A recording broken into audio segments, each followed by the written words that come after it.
प्रश्न एक है, एक और जन्मदिन पाठ के लेखक कौन है? हरिशंकर परसाई। प्रश्न दो, हरिशंकर परसाई का जन्म कब हुआ था? 1924। लेखक का जन्म किस जिले में हुआ था? होशंगाबाद। लेखक ने 1942 से किस स्कूल में अध्यापन कार्य किया? Model high school. प्रश्न नंबर 5, हरिशंकर परसाई जी ने किस विश्वविद्यालय से हिंदी में एमए किया था? नागपुर विश्वविद्यालय। लेखक ने किस उम्र में जंगल विभाग में नौकरी शुरू की? 18 वर्ष। प्रश्न नंबर 7, जबलपुर से लेखक ने किस साहित्यिक पत्रिका का संपादन किया था? वसुधा। प्रश्न नंबर 8, हरिशंकर परसाई मुख्य रूप से किस विधा के लिए विख्यात है? व्यंग्य।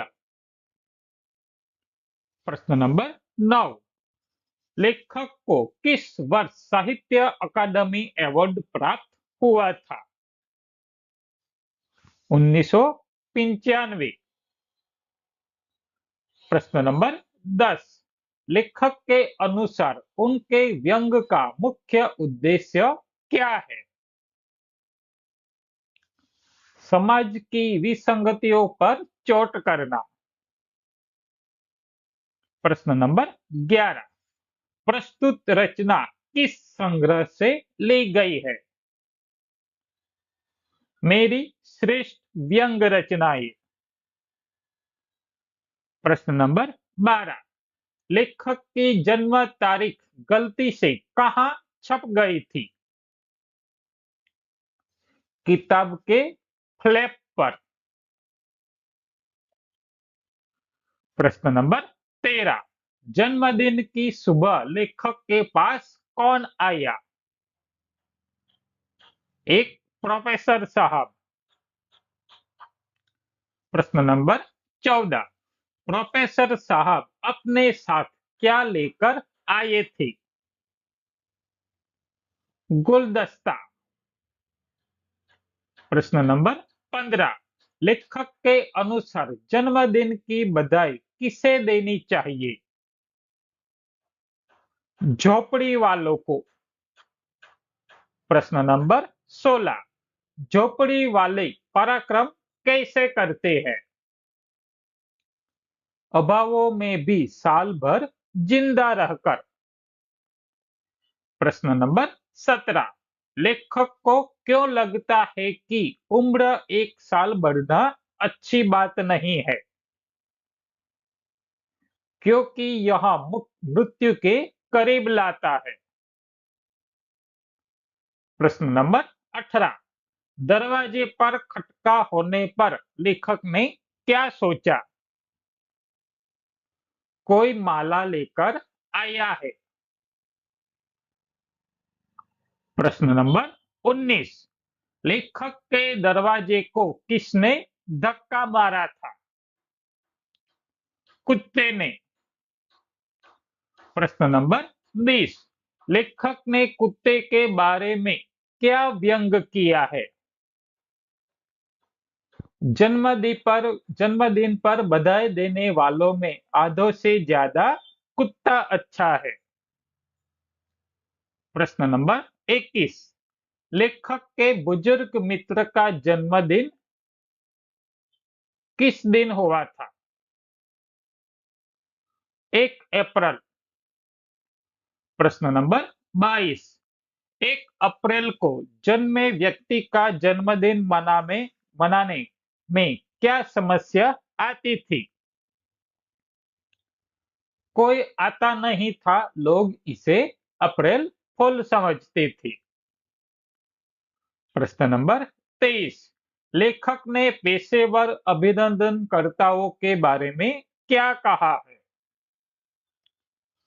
अभिनंदन करना एक धंधा है। प्रश्न नंबर 24। वयोवृद्ध समाज सेवी के अभिनंदन के लिए क्या किया गया? चंदा जमा किया गया। प्रश्न नंबर 25। अभिनंदन कमेटी के सदस्य किस हालत में मिले? शराब पीकर बेहोश। प्रश्न नंबर 26। सदस्यों ने समाज सेवी को क्या कहकर संबोधित किया? नंबर 1 का चोर। प्रश्न नंबर 27। लेखक ने अब अपने अभिनंदन के बदले में क्या मांग की? 75% हिस्सा। प्रश्न नंबर 28। अभिनंदनकर्ताओं ने लेखक की मांग पर क्या प्रतिक्रिया दी? वे अपमानित महसूस करने लगे। प्रश्न नंबर 29। लेखक ने खुद को फिरका परस्त के बजाय क्या कहा है? फिकरा परस्त। प्रश्न नंबर 30। फिकरा परस्त होने का क्या अर्थ लेखक ने बताया है?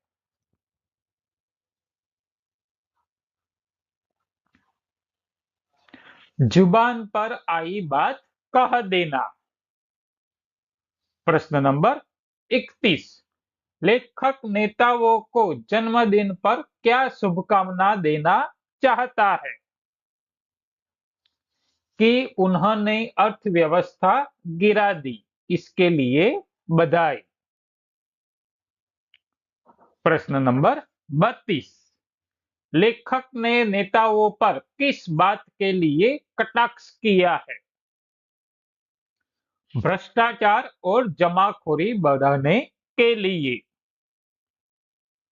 प्रश्न नंबर 33। लेखक ने अपनी शुभकामना भेजने से क्यों परहेज किया? ईसा के डर से। प्रश्न नंबर 34। लेखक के अनुसार असली भाग्य विधाता कौन है?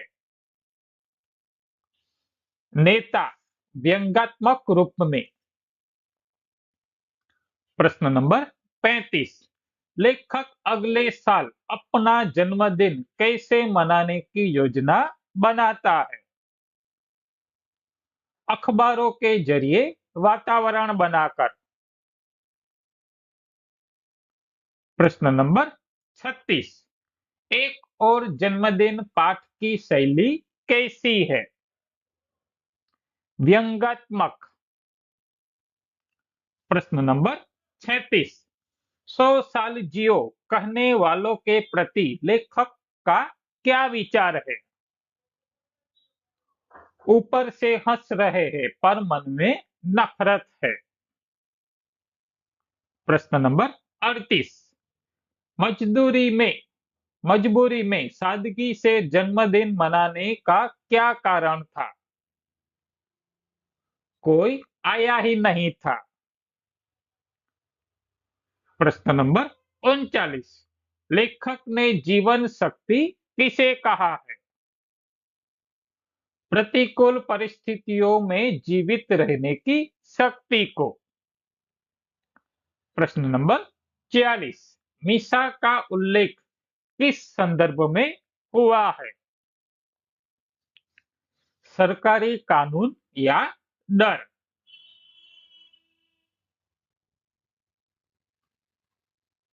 समानार्थी शब्द। अब हम देखेंगे एक और जन्मदिन व्यंग्यात्मक लेख में जो समानार्थी शब्द दिए गए हैं उसका अर्थ। निधन, मृत्यु, देहांत या स्वर्गवास। उपाधि, पदवी या खिताब। अध्यापन, शिक्षण या पढ़ाना। विख्यात, प्रसिद्ध, मशहूर, नामी। विसंगति, बेमेल, विसंगतता, अंतर विरोध। प्रश्न नंबर। दंभ, पाखंड, ढोंग, अभिमान। अनुकरण, नकल, पैरवी। वास्तविकता, असलियत, यथार्थ, सच्चाई। पराक्रम, पुरुषार्थ, वीरता, साहस। विचलित, अस्थिर, अशांत, बेचैन। बुजुर्ग, वृद्ध, बड़े, बूढ़े, वयोवृद्ध। ठाठ, ऐश्वर्य, शान, शौकत। दुर्भाग्य, बदकिस्मती, मंदभाग्य। अभिनंदन, स्वागत, सत्कार, सम्मान। द्रव्य, धन, पैसा, दौलत। संग्रह, इकट्ठा करना, संचय अथवा संकलन। कर्तव्य, फर्ज, उत्तरदायित्व। मेहनताना, पारिश्रमिक या मजदूरी। चिरायु, दीर्घायु, आयुष्यमान, लंबी उम्र। भ्रष्टाचार, अनैतिक आचार, कदाचार। अब हम देखेंगे विलोम शब्द यानी विरोधार्थी शब्द। जन्म, मरण या निधन। साधारण, यहाँ मुख्य, उसका विलोम अर्थ होता है गौण। स्वतंत्र, परतंत्र। कमजोरी, विलोम अर्थ है मजबूती। सच्चाई, झूठ या असत्य। अंधापन, यहाँ विवेक के अर्थ में विवेक अथवा सूझबूझ। मालूम, अज्ञात। भूलना, याद रखना। जिंदा, मृत। खरीदना, बेचना। बधाई, गिरफ्तार। गीली, सुखी। इच्छा, अनिच्छा। सादगी, तड़क भड़क या आडंबर। नफरत, प्रेम या स्नेह। बुजुर्ग, युवा, जवान। सौभाग्य, दुर्भाग्य। उदास, प्रसन्न, खुश। वयोवृद्ध, तरुण, युवा। अपमान, सम्मान। नुकसान, फायदा, लाभ। भ्रष्टाचार, सदाचार। अब देखते हैं मुहावरे और उनके अर्थ। खटिया खड़ीक होना, अर्थ है बहुत अधिक परेशान होना, संकट में पड़ना या सामत आना। पाठ के संदर्भ में लेखक का मानना है कि जन्मदिन मनाने के चक्कर में कई बार आर्थिक या मानसिक स्थिति खराब हो जाती है। दूसरा है जबान ने थैली काट दी। अर्थ है कड़वा सच बोलने या व्यंग करने के कारण आर्थिक नुकसान उठाना। पाठ के संदर्भ में लेखक ने जब अभिनंदन करने वालों से पैसों में हिस्सा मांगा तो उन्होंने लेखक का अभिनंदन करना ही छोड़ दिया, जिससे लेखक को मिलने वाला संभावित धन नहीं मिल सका। तीसरा है अधर में लटकना। अर्थ किसी कार्य का अनिश्चित होना या बीच में ही रुक जाना। पाठ के संदर्भ में लेखक के अभिनंदन की योजना बीच में ही रुक गई क्योंकि उन्होंने आयोजकों के सामने शर्त रख दी थी। चौथा है मोह तोड़ मोड़ना, विमुख होना। अर्थ मोह फेर लेना या सच्चाई से दूर भागना।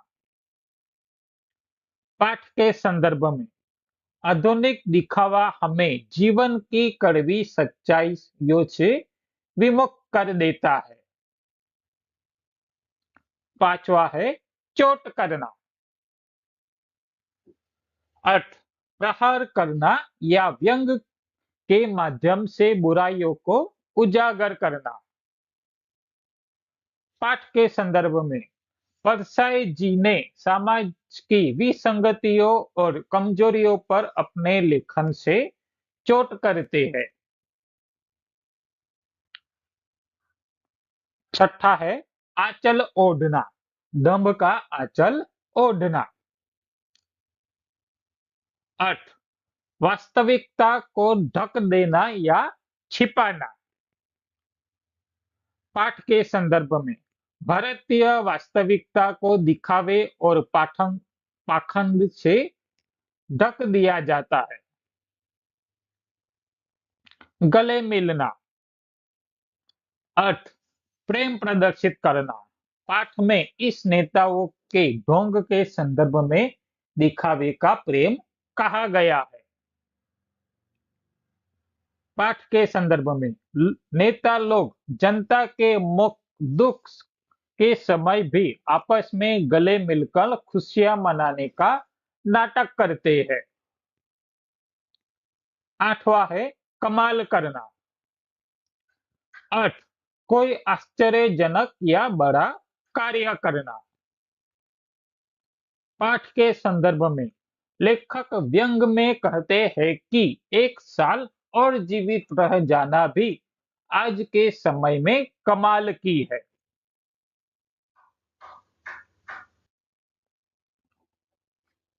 अब देखते हैं शब्द समूह के लिए एक शब्द। जो व्यंग लेखन में कुशल हो, व्यंगकार। वह स्थान जहां किसी का जन्म हुआ हो, जन्म स्थान। महीने में एक बार प्रकाशित होने वाली पत्रिका, मासिक। जो प्रशंसा या स्तुति के योग्य हो, स्तुत्य। पश्चिमी देशों या संस्कृति से संबंधित, पाश्चात्य। बिना सोचे समझे किसी की नकल करना, अंधानुकरण। सच्चाई या वास्तविकता से मोह मोड़ लेना, विमुख। सांप्रदायिकता या अपने गुट का पक्ष लेने वाला, फिरका परस्त। चुटली बातें या व्यंग कसने वाला, फिकरा परस्त। सत्य की कसौटी पर खरी उतरने वाली स्थिति, वास्तविकता या यथार्थ। वर्ष में एक बार आने वाला जन्म का दिन, जन्मदिन या वर्षगांठ, समाज की बुराइयों या बेमेल स्थिति को दर्शाना, विसंगति। फूलों का गुच्छा जो भेंट स्वरूप दिया जाए, गुलदस्ता। किसी का औपचारिक स्वागत या सम्मान करना, अभिनंदन।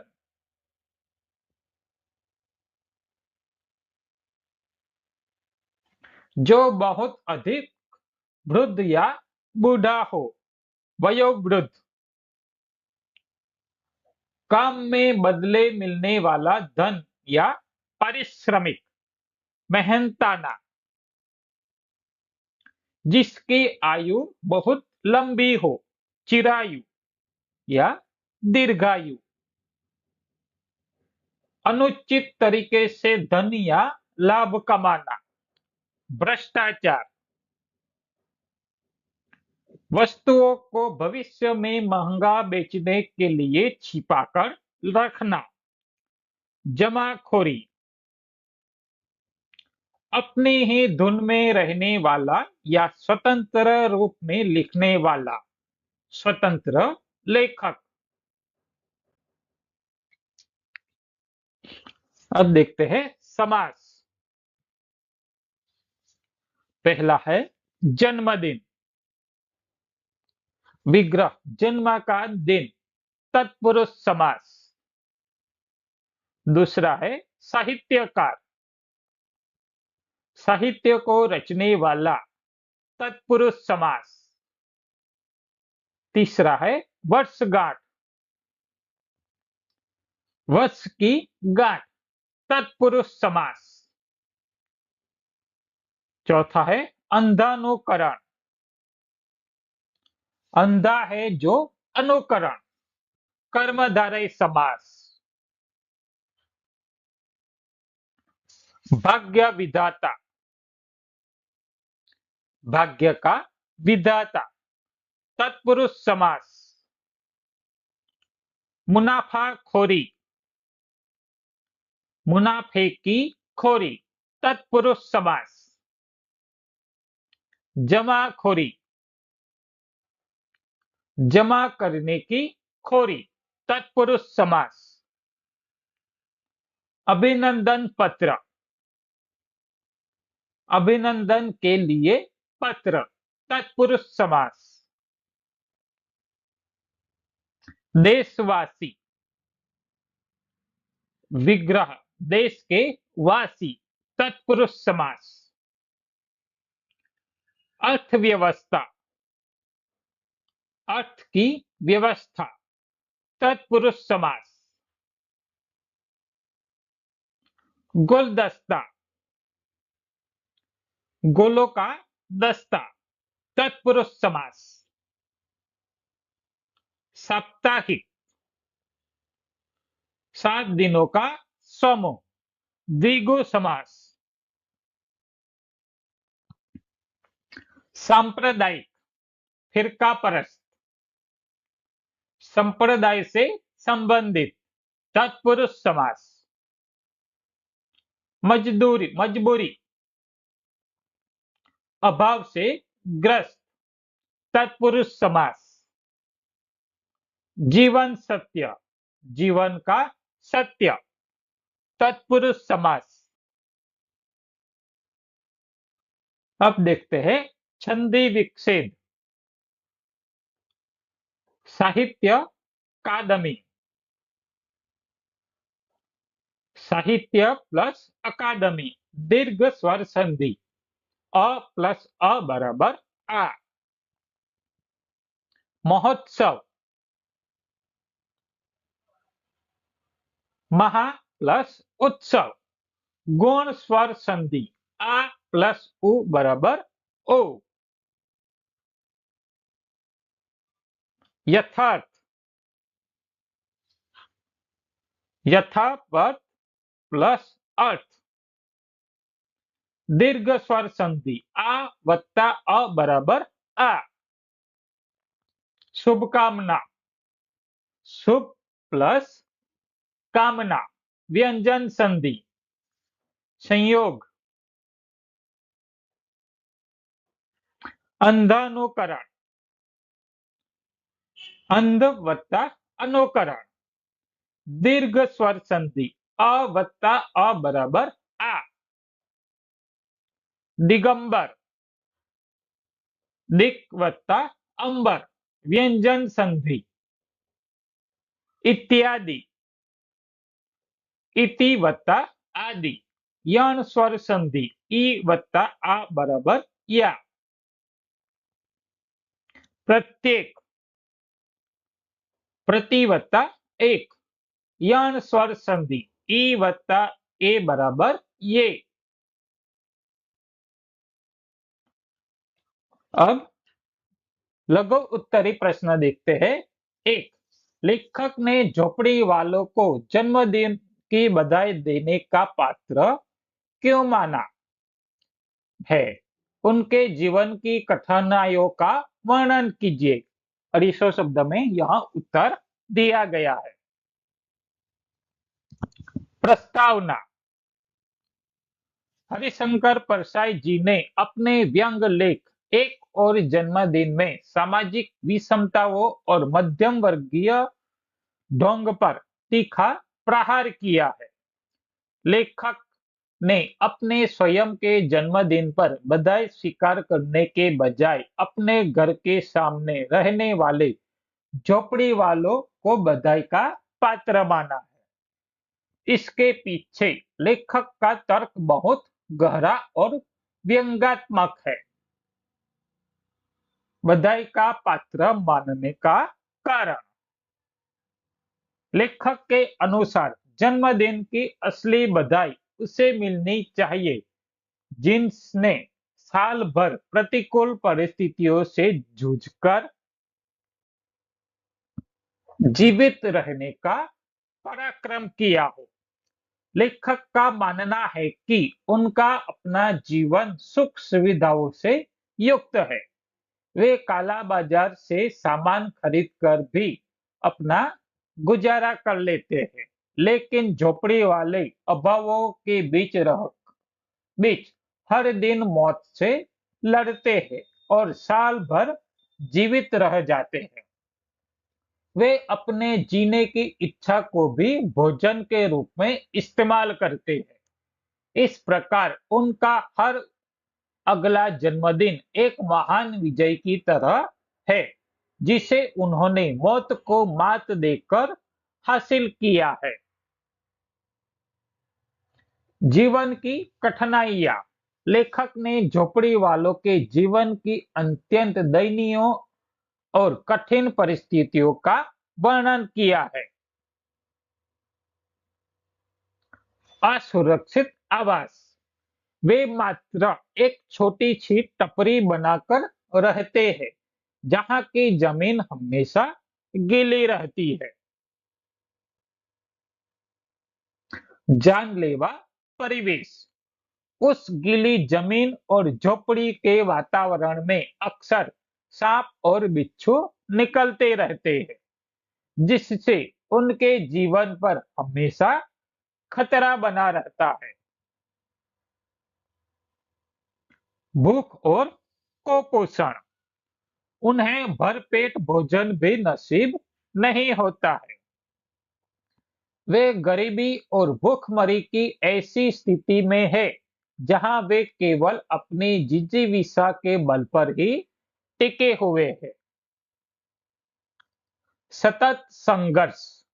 उनके लिए हर दिन एक नई चुनौती है। वे प्रतिदिन मौत के मुंह में होते हैं पर अपनी अदम्य इच्छा शक्ति से उसे जीत लेते हैं। निष्कर्ष।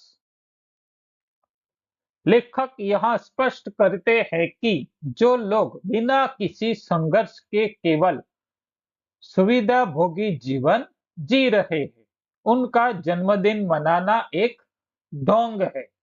असली बधाई के पात्र वे श्रमिक और गरीब हैं जो समाज की मार और प्रकृति की विषमताओं को झेलते हुए भी हर साल मौत को हराकर एक नया साल शुरू करते हैं।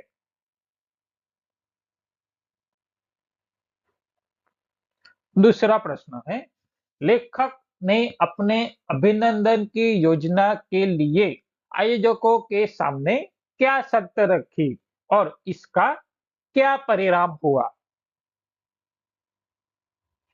प्रस्तावना। हरिशंकर परसाई जी ने अपने व्यंग लेख एक और जन्मदिन में अभिनंदन की परंपरा में व्याप्त भ्रष्टाचार और ढोंग पर करारा प्रहार किया। जब कुछ पेशेवर अभिनंदनकर्ता लेखक के पास आए और उनके अभिनंदन की योजना का प्रस्ताव रखा, तो लेखक ने उनके सामने ऐसी शर्त रख दी जिससे उन आयोजकों की पोल खुल गई।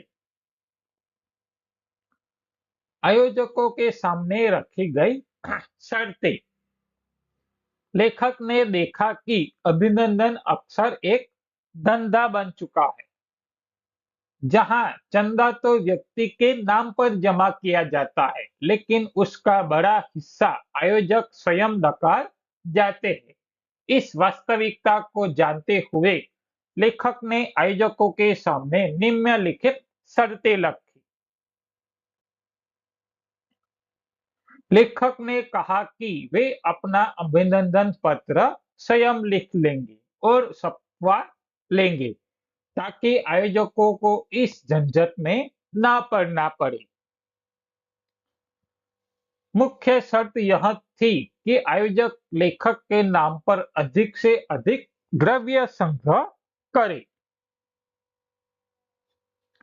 लेखक ने चंदे के बंटवारे का स्पष्ट प्रस्ताव दिया कि कुल जमा राशि का 25% हिस्सा आयोजकों को उनके मेहनताना के रूप में मिलेगा और शेष 75% हिस्सा लेखक को थैली के रूप में भेंट किया जाएगा। परिणाम। लेखक की इस स्पष्टवादिता और व्यवहारिक शर्त का परिणाम आयोजकों के लिए अत्यंत निराशाजनक और अपमानजनक रहा। एक आयोजक इस प्रस्ताव से परेशान हो गए और इसे अपना अपमान बताने लगे, क्योंकि उनकी मंशा चंदे का बड़ा हिस्सा हड़पने की थी। लेखक ने व्यंग किया कि चूंकि वे लोग चंदा इकट्ठा करने में मेहनत करेंगे, इसलिए उन्हें मेहनताना देना उनका कर्तव्य है। वे मुफ्त में अभिनंदन नहीं कराना चाहते। अंततः आयोजकों ने पैर पीछे खींच लिए और लेखक के अभिनंदन की योजना अधर में लटक गई।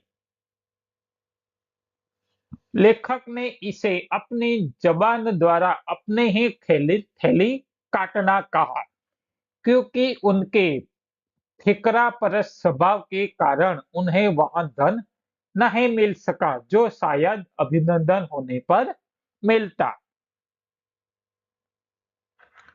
इस प्रकार लेखक ने शर्तों के माध्यम से यह उजागर किया कि समाज में होने वाले अधिकतर अभिनंदन श्रद्धा के कारण नहीं, बल्कि आर्थिक लाभ के स्वार्थ के कारण किए जाते हैं। प्रश्न नंबर 3, अभिनंदन करना एक धंधा भी होता है। वयोवृद्ध समाज सेवी की घटना के संदर्भ में इस कथन की पुष्टि कीजिए। 250 शब्दों में। प्रस्तावना। हरिशंकर परसाई जी ने अपने व्यंग लेख एक और अभिनंदन में अभिनंदन की आड़ में छिपे भ्रष्टाचार और पाखंड को अत्यंत सूक्ष्मता से उजागर किया है। उनके अनुसार समाज में होने वाले कई सम्मान समारोह और अभिनंदन वास्तव में श्रद्धा का विषय न होकर एक सुनियोजित व्यापार या धंधा बन गए हैं। वयोवृद्ध समाज सेवी की घटना और धंधे की वास्तविकता। लेखक ने इस कथन की पुष्टि के लिए एक वयोवृद्ध समाज सेवी के अभिनंदन की घटना का उल्लेख किया है। इस घटना की मुख्य बिंदु इस प्रकार है। चंदे का खेल। समाज सेवी का सम्मान करने के लिए एक कमेटी बनाई गई और उनके नाम पर जनता से भारी मात्रा में द्रव्य संग्रह किया गया। आयोजकों का असली चेहरा।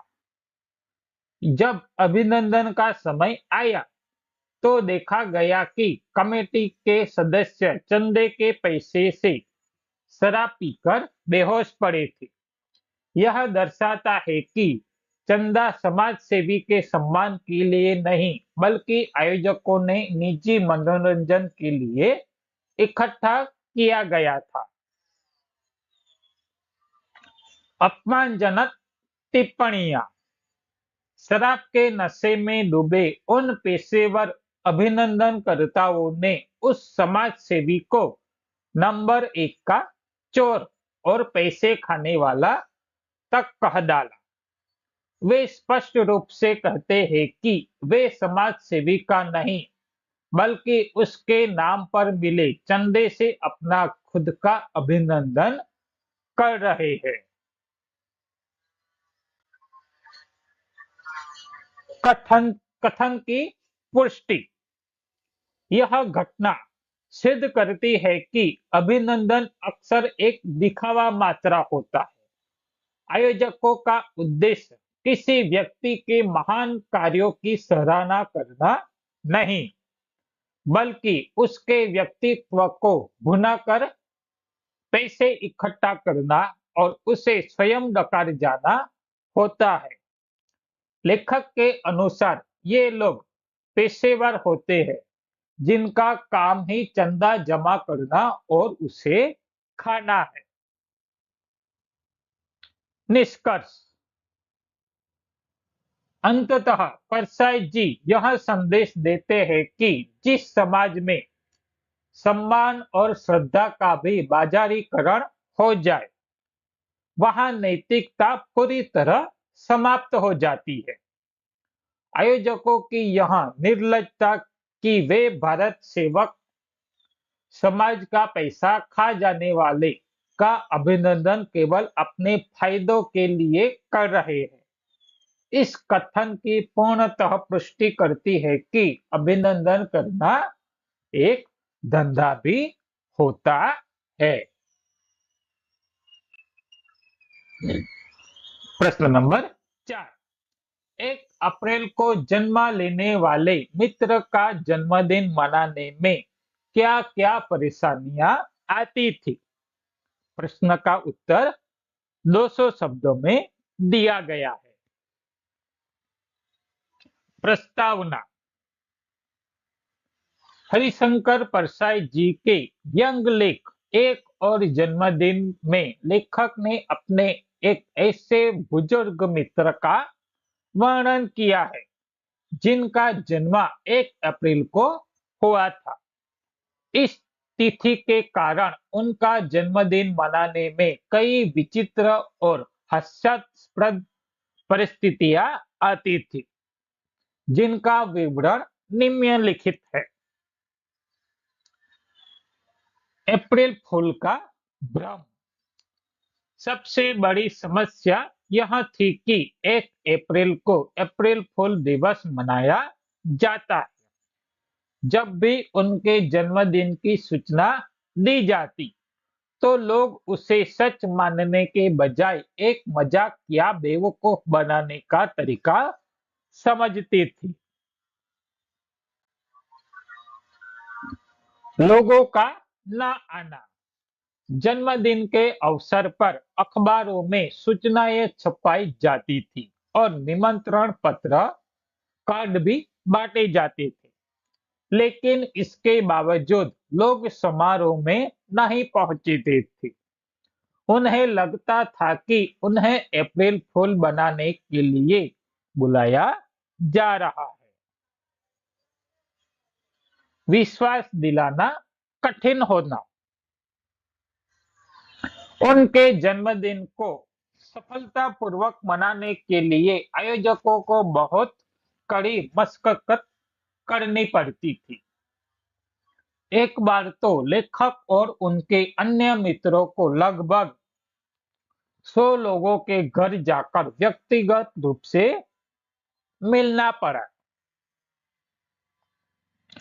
कस्में खाना लोगों को यहाँ यकीन दिलाने के लिए कि यहाँ कोई मजाक नहीं है, लेखक को भगवान की कसम तक खानी पड़ती थी कि उनका जन्मदिन वास्तव में 1 अप्रैल को ही है और वे किसी को बेवकूफ नहीं बना रहे हैं।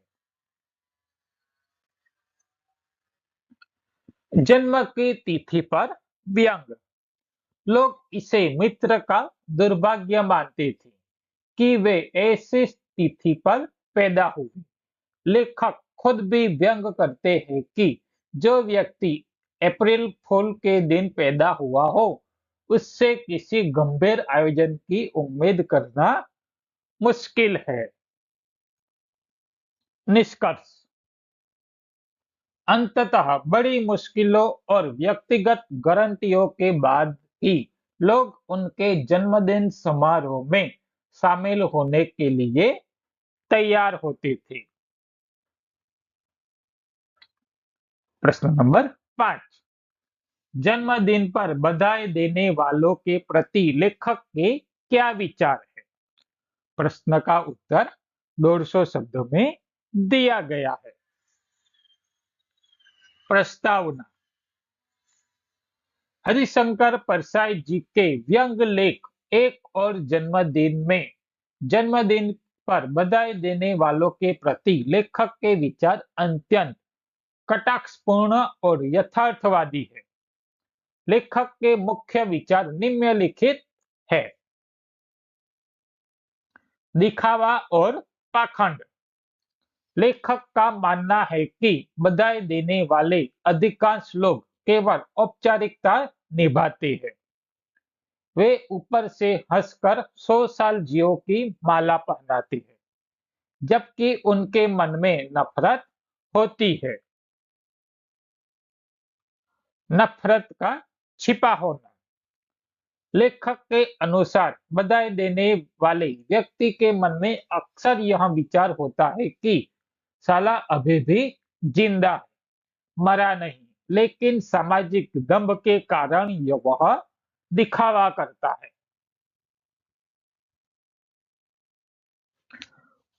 कुत्तों से तुलना लेखक ने यहाँ तक व्यंग किया है कि बधाई देने वाले आधे से ज्यादा लोगों से तो वह कुत्ता अच्छा है जो कम से कम नफरत का नाटक नहीं करता। मजबूरी और सादगी लेखक कहते हैं कि लोग बधाई देने आते नहीं है, इसलिए सादगी से जन्मदिन मनाना उनकी मजबूरी बन जाती है। निष्कर्ष अंततः लेखक इस शुभकामनाओं को एक दंभ मानते हैं जो समाज की कड़वी सच्चाइयों को ढकने का प्रयास करती है। प्रश्न नंबर 6, लेखक ने नेताओं को व्यंग्यपूर्ण शुभकामनाएं देने से क्यों परहेज किया? 150 शब्दों में उत्तर दिया गया है। प्रस्तावना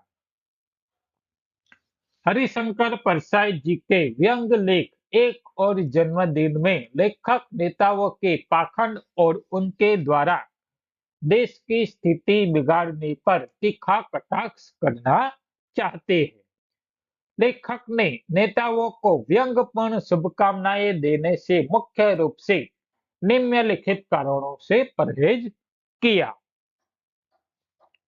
मीसा का डर लेखक स्पष्ट रूप से स्वीकार करते हैं कि वे नेताओं को उनकी उपलब्धियों जैसे अर्थव्यवस्था गिराना, भ्रष्टाचार और जमाखोरी बढ़ाना के लिए बधाई देना चाहते थे, लेकिन उस पर समय लागू सीमा मिसा कानून के डर के कारण उन्होंने ऐसा नहीं किया।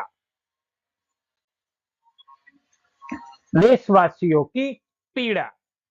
लेखक यह महसूस करते हैं कि जहां एक और देश की जनता अभावों में रो रही है, वहीं नेता आपस में गले मिलकर हंस रहे हैं और उत्सव मना रहे हैं। ऐसी संवेदनहीन स्थिति में बधाई देना उन्हें उचित नहीं लगा। सुरक्षा का अभाव। यद्यपि लेखक स्वभाव से फिकरा परस्त है और उनके मुंह से खरी बातें निकल ही जाती है, लेकिन राजनीतिक सत्ता के दमनकारी चक्र से बचने के लिए उन्होंने अपनी भावनाओं को रोक लिया। निष्कर्ष। अतः व्यक्तिगत सुरक्षा और देश की दयनीय स्थिति के प्रति संवेदनशीलता के कारण लेखक ने अपनी कड़वी शुभकामनाएं नेताओं तक नहीं भेजी।